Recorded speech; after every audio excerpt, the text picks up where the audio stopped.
Let's get it started. I want to bring in Jocko. What's up, brother? How's it going? Good to see you, man. Yeah, man, it's good to see you too. Thanks for coming on today. I know you're a busy guy. There's a lot I want to talk to you about, but I think first, like the most obvious thing that I would like to talk to you about is where our military is today.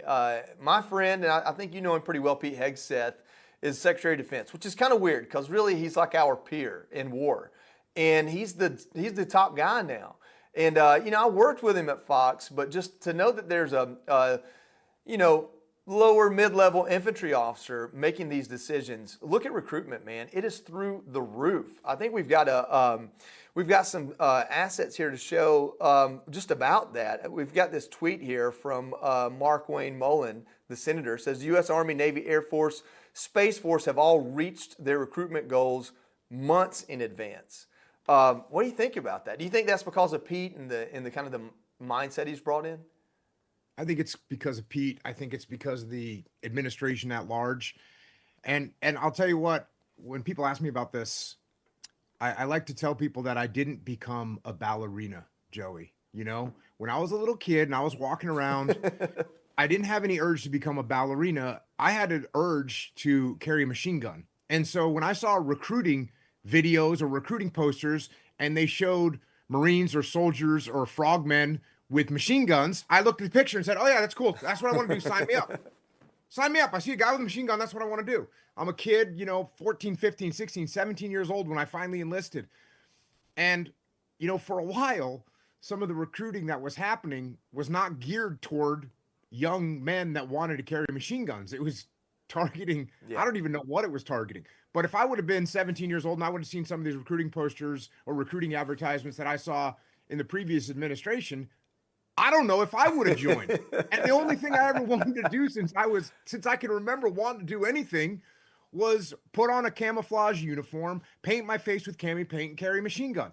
So I think that is a big plus the way they're doing it. They're showing actual war fighters. They're showing what the job is. And I think that's great. And I think that the attitude with the young men that are coming up right now that are looking to join the military, they feel like it's a place that it's where they want to go.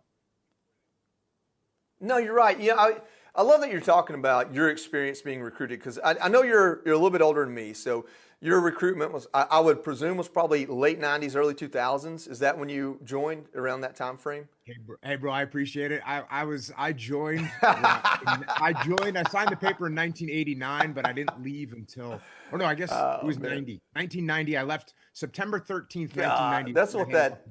Look at that jiu-jitsu and eating right. You look so young. I had no idea. I really thought you're a little bit closer to my era because I guess I joined 2005. So, 1990 isn't that much before then. But my point here is when I joined, we were in the middle of this war. And so, they need everybody they could take. And I always tell this story about how, I went to the Army and they're like, hey, we'll set you up for college when you're done. And I went to the Navy and they're like, hey, we got the best health care, I think is what they told me.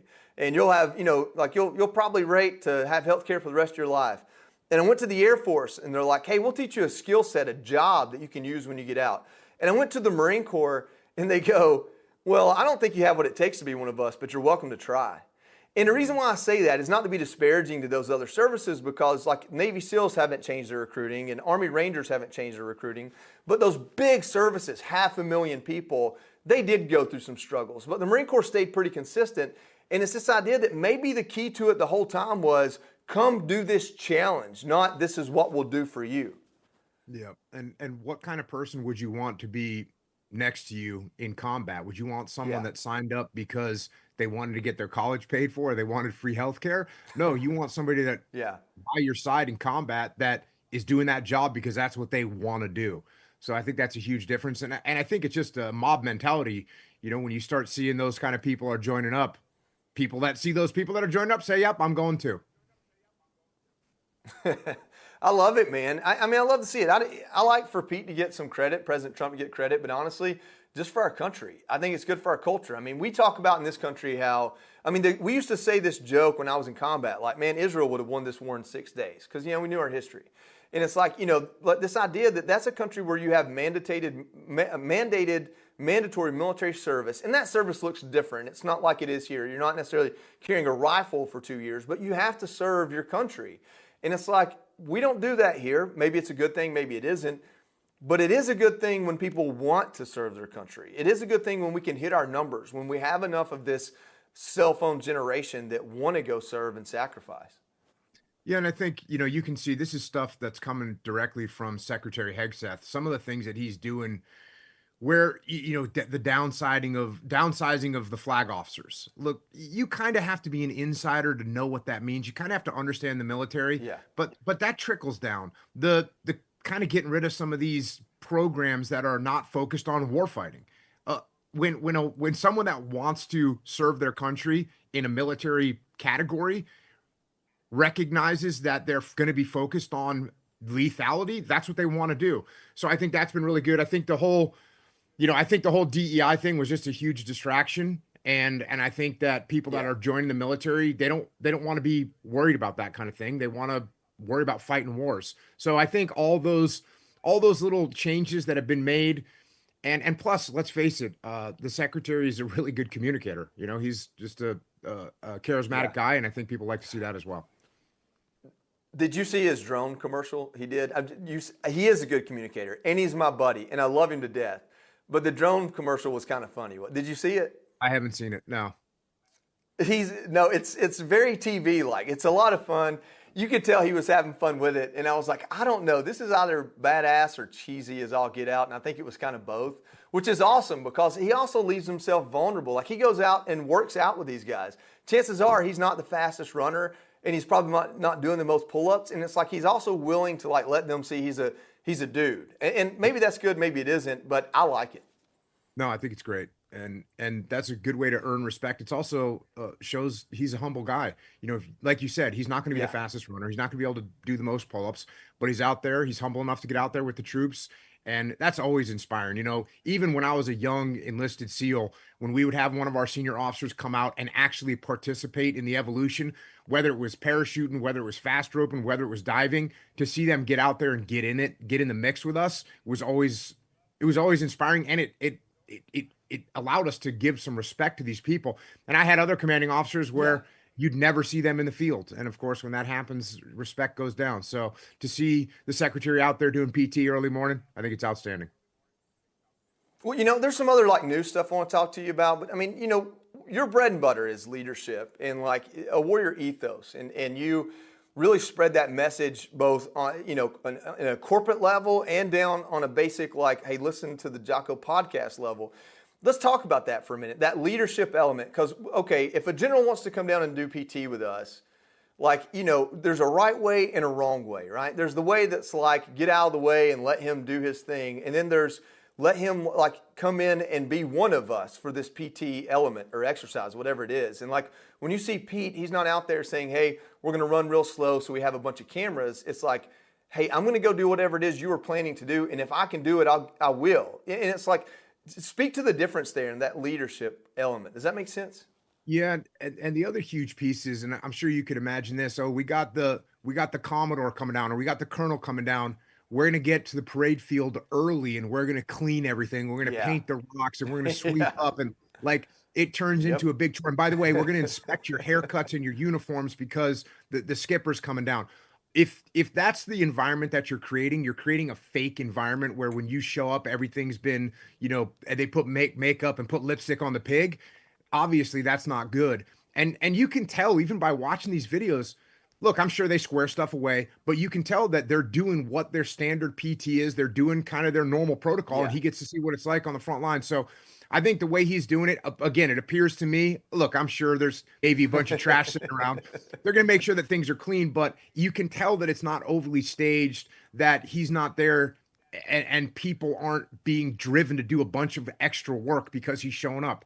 I think he probably tells them he wants to see what's happening, and they're showing him.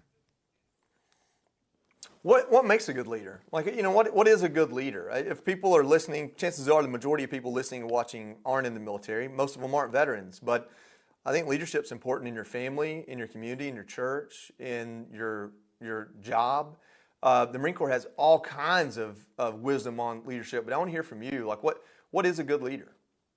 Yeah, you mentioned it's an important thing in your family. It's obviously what I learned is that leadership is the most important thing in the battlefield when I was in the military. And then when I retired from the military, I definitely saw it's the most important thing in business. And yeah, as a husband and as a dad, let's see, my oldest is 25. I've been married for almost 30 years, to an awesome woman.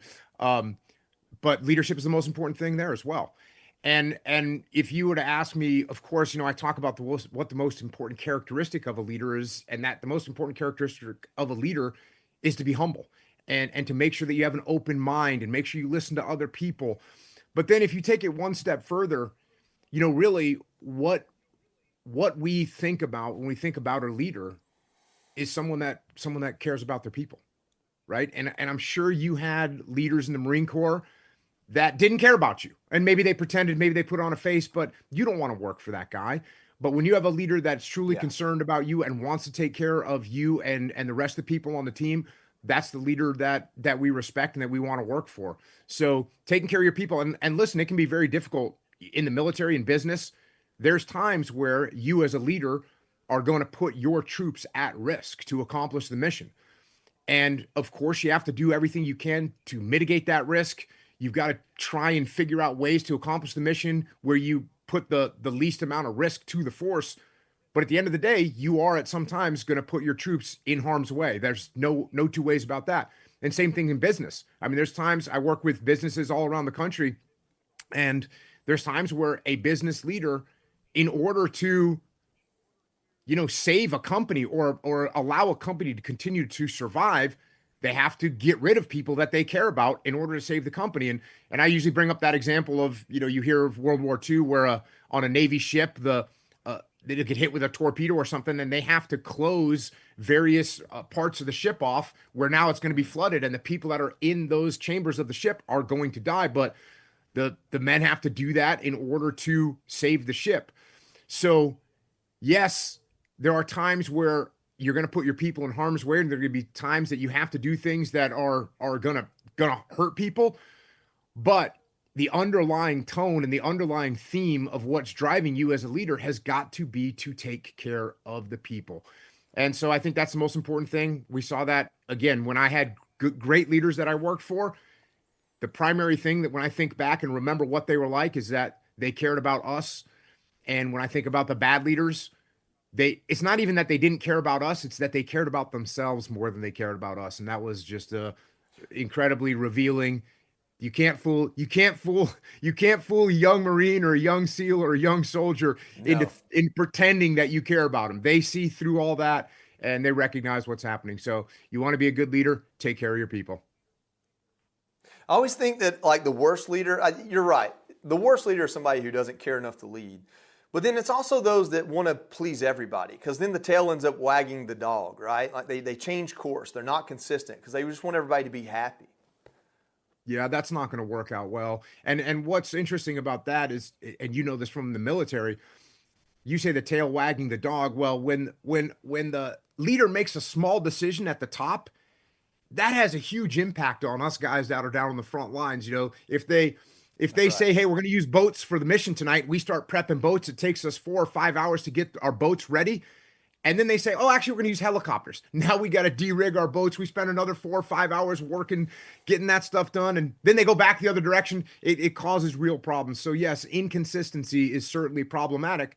That being said, if you have a leader that is locked in and won't change their mind when they're presented with new evidence, well, that's a problem as well. So, I wrote a book called The Dichotomy of Leadership, and that's what it's about. Like, you don't want to go so far in one direction that you never change your mind and you're staying the course no matter what, but you don't want to be so far in the other direction, which is what you're talking about, where you change your mind every 3 minutes. So that's what makes leadership difficult. It's not automatic. It's not an automatic formula you can just look at and apply the formula. You actually have to think through things. You spend your time with big time CEOs and small time businesses trying to get their ship right, trying to save the ship, like you said. Is leadership devoid in America now? Is our culture like counterintuitive to real leadership? And part of good leadership is having people that are good at following and like dedicated in that way as well. And are we in like a crisis of that, or do you see a resurgence? Where are we?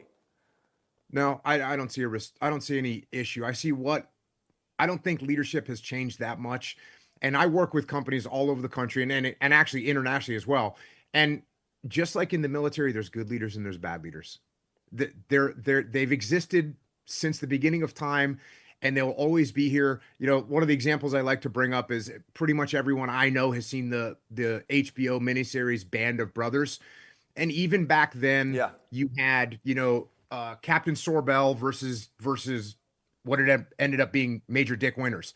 And it's the traditional classic. You got a tyrannical leader yelling and screaming, doesn't listen to the troops, imposing his plan on everybody, and they hated him and they had a mutiny. And then you have Dick Winters, who was a quiet guy, a humble guy, listened to his troops, and of course they wanted to work for him and they wanted to do a good job for him. And I see that all the time with companies today, young, old, new.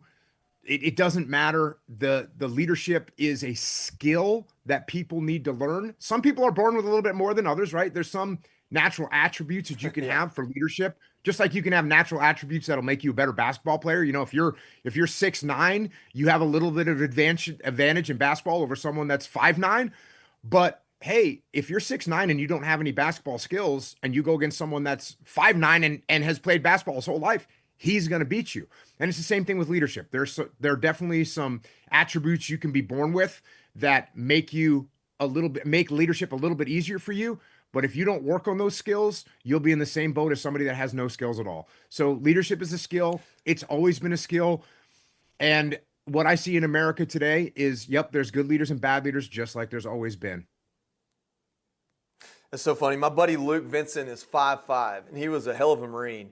And he's like, man, if I were 6 foot tall, I'd be running the world. But, I pretty much go unnoticed. And it's so he makes fun of our buddy Amos. It's like 6'3".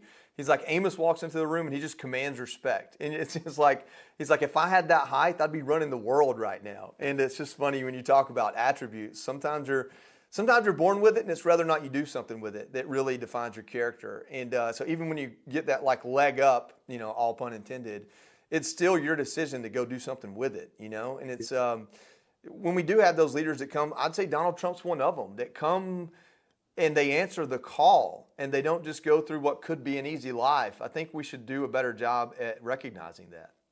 Yeah, one of the natural attributes that I like to joke about is having a loud voice, because some people are born with a louder voice. It's a genetic thing, and I know this because I got 4 kids, and you sit around my dinner table and you're going to have a hard time hearing anything because these kids they all have very loud voices. And I was blessed with a loud voice. And you know this better than anybody. When you're on the battlefield, having a voice that can project so people can hear you is a required deal. You have to have that. And I had a young SEAL officer that he wasn't born with a loud voice. He was really quiet, and I was talking to him, and I think he thought I was a little crazy. I said, listen, if you can't project what you're saying, you're not going to be able to do this job. And he was looking at me very stunned. We were going through training, and finally I put him out on a training mission, and I'm watching to see if he's learned how to project his voice. And something happened in this training event where he had to make some calls, and I'm watching him. I'm thinking, this is the moment of truth. Is he going to be able to get the word out or not?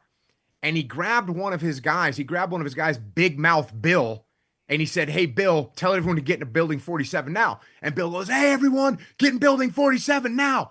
And everyone started executing. And I realized that was a solution. Yeah, he just found someone that had a complementary skill that he was lacking, and he had that guy make that call, and he was able to lead. So, look, no one's born with every skill that you need to be a leader. You're going to have shortfalls, and that's why you got to build a team around you that's complementary to the skills that you're lacking. Man, that's such a great example, because in that is some humility, right? Like he had the wherewithal to know it doesn't have to be me saying it, and to me that's humble. Like that's accepting what your shortcomings are and finding a solution. And man, I get chills because I don't know if I get to see those leaders as much anymore. And I'm glad that you're out there kind of at least preaching a good word and influencing people that run businesses that have an effect on our lives. One of those businesses that I'm real excited about, I think people think this is a joke, but it's actually, to me, it's a big deal. So In-N-Out Burger is in my opinion, the best fast food place west of the Mississippi. If you're on the East Coast, I think that you got to give it to Chick-fil-A. But west of Mississippi, I think In-N-Out Burger's awesome. The company's ran really well, simple menu, all those things. I think the burgers are better than Whataburger, and I don't care if Texas is listening. But we've got this clip, and this is I wanted to avoid these controversial subjects. I wanted to avoid controversial subjects between In-N-Out and Whataburger. Hey, I'm neutral. I'm neutral. Don't be neutral. You're a California guy. Let's listen to the. I believe she's the CEO. She's at least the owner of In-N-Out Burger, talking about leaving California. There's a lot of great things about California, but raising a family is not easy here. Doing business is not easy here. Now, the bulk of our stores are still going to be here in California, but it will be wonderful having an office out there. So the reason why I bring this up, you own a business or businesses in California. And when she's talking about moving, so, and Newsom's office put up a post, I think we have it, and basically they're kind of doing damage control, saying, well, they're not actually leaving California.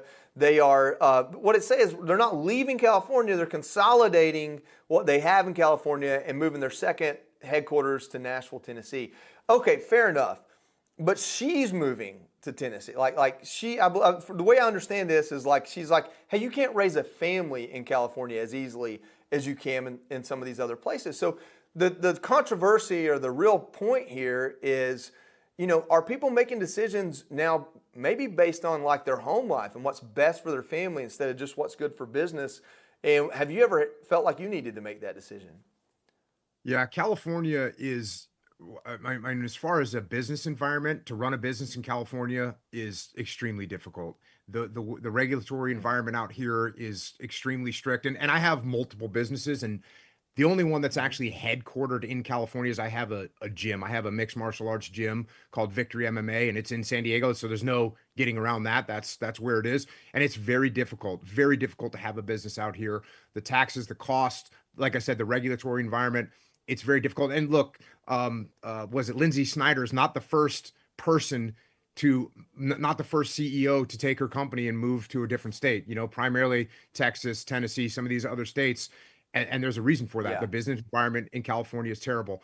I mean, we could run through the list of what is it? Hewlett Packard, Tesla moved out. Tesla was going to build that massive battery factory here in California, and they just moved it over to the border to Nevada. So to think that this is just, some anomaly that this woman is moving her business headquarters out of California, that's not true. People leave California because it's a terrible business environment. As far as the family life goes, it depends on where you are. A lot of people forget that California is an agricultural state. Like the vast majority of California is fields where we grow food. Yeah. And that's what it is. So those people that are out there, hardworking people out there, raising crops and whatnot, they're here. It's a great environment for that in terms of what we get for weather. So that's good. But the families in those areas, they're awesome. They're awesome people. And that's what the majority of California is. However, as we know, there are some very small pockets with very large populations in California that have just done a terrible job in managing their areas. So whether it's San Francisco in Northern California or Los Angeles down here in Southern California, those are just, if you go there, it's sad. It really is. It's sad to see those areas have been managed. I live in San Diego, California. San Diego is amazing, and it's a beautiful place to live. It's just an incredible place. And California as a whole, when you look at California, when you look at what we have in California, the redwoods, the Sierra Mountains, Mammoth Mountain, Tahoe, we got the ocean, we got Malibu. Big Sur, we got Death Valley, the deserts. We've got every type of environment that you could possibly want here. It's incredible. Natural resources are phenomenal. And yet there's just a couple pockets of, do I want to say just crazy people that are running these areas? I don't want to be that bad, but there's people that just don't understand what damage they've done. And I think I think the pendulum is going to swing back in the near future, where we start to bring some people into the political realm here that actually will understand how to run a state, how to run a government, and we can put California back on the map and be winners again.